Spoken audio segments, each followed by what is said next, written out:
everybody, welcome to the Dex, where each week we do trivia and battle strategy for a different Pokemon. I'm Fairy Tale Girl Alex. And I'm PokeKellz. Okay, so what YouTuber is going to poke their heads out of the woodwork this time? Okay, nobody. It's back to just us. Just me, you, and a Pokemon who there's been more creepy naked pictures of than all the rest put together. Ew, what? Is that why you didn't want anyone around, so you could be all weird? Oh, come on, I haven't been weird since like the Ludicolo episode. Plus there's a whole bunch of cool stuff to say. Oh, all right. Weird it up. What, right now? Yeah, you're free. Weird us all out. To guard or not devoir? Is that it? You put me on the spot. It's Gardevoir.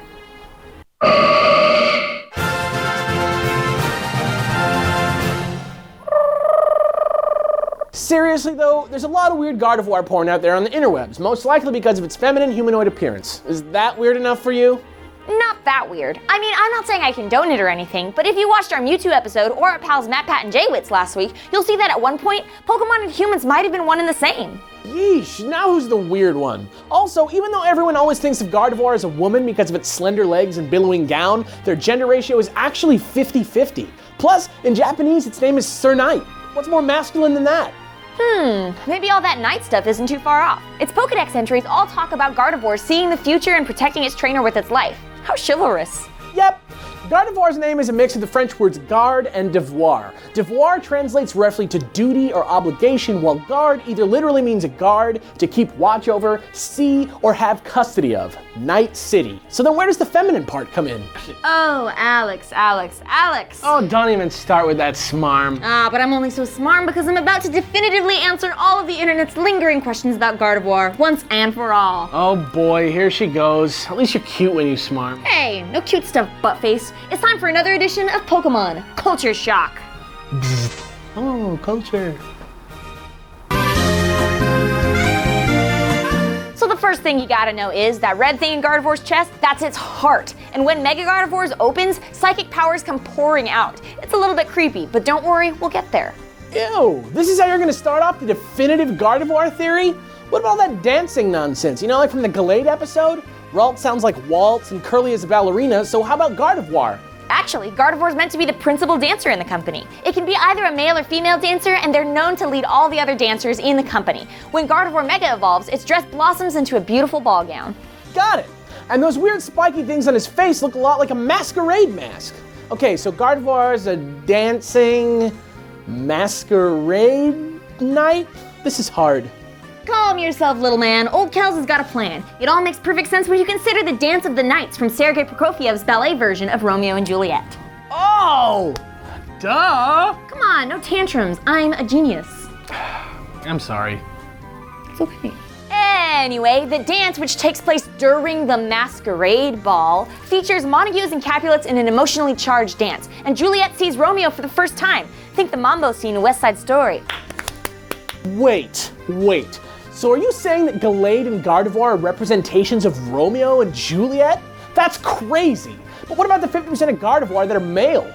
Oh no, my theory's ruined. Until you realize that Romeo and Juliet is a Shakespeare play and that all of the girl parts were played by males anyway. That's why they're dancers, that's why they're knights, and that's why their hearts are sticking out of their chests. Let me run that back for you. That's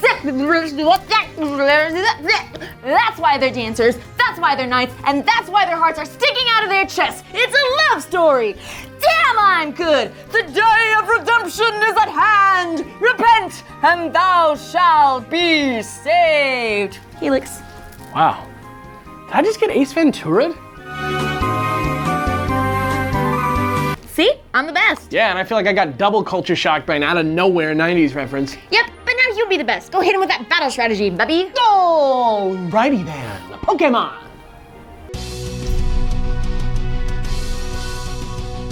So Gardevoir gained a Fairy typing in Gen 6, which positions it as a great lead in the new X and Y metagame. Get a Timid one and EV train it in special attack and speed. From there, you're gonna wanna give Moonblast and Psyshock for some serious stab power, and Destiny Bond so that it can take an opponent out when it's close to going down itself. In the last slot goes the piece de resistance of this set, Trick. And to make it perfect, Gardevoir's gotta be holding the Choice Scarf. Time to get tricky. The Choice Scarf boosts speed at the cost of locking you into one move until you switch out. This is great for getting the jump on stuff that Gardevoir is trying to either sweep or revenge kill. However, Trick can also swap the item onto your opponent. Use this to cripple support Pokemon that are trying to set up on you, or to screw up a counter that might try to switch in against you. It requires some serious mind games, but it's a great strategy. Moving on to Mega Gardevoir, swap out the Choice Scarf for Gardevoirite, and when it Mega Evolves, you can see some serious speed and special attack boostage, and its ability will become Pixelate. Pixelate changes all Mega Gardevoir's normal type moves into fairy type moves and boosts their power 30%, so start off this set with the utter destruction that is Hyper Voice. You gotta use a move tutor in Gen 5 to get it, but it hits through Substitute at like 175 base power. So... Chill dude, we got it. Finish up with Psyshock for more stab against dangerous poison types, Shadow Ball for coverage, and Will-O-Wisp to neuter nasty steel threats like Caesar and Aegislash. Solid all around. Of course, that's not the only way to train a Gardevoir, so as always, here are a few random thoughts. Mega Gardevoir's considerable special bulk also allows it to run a substitute set. It'll give you a little more time to think on the battlefield. Combo Substitute with Wish, and baby, you got a wall going. And if Substitute's not your bag, you can always use Protect instead. It won't sacrifice your HP, and it's great for scouting your opponent's moves. And that's it.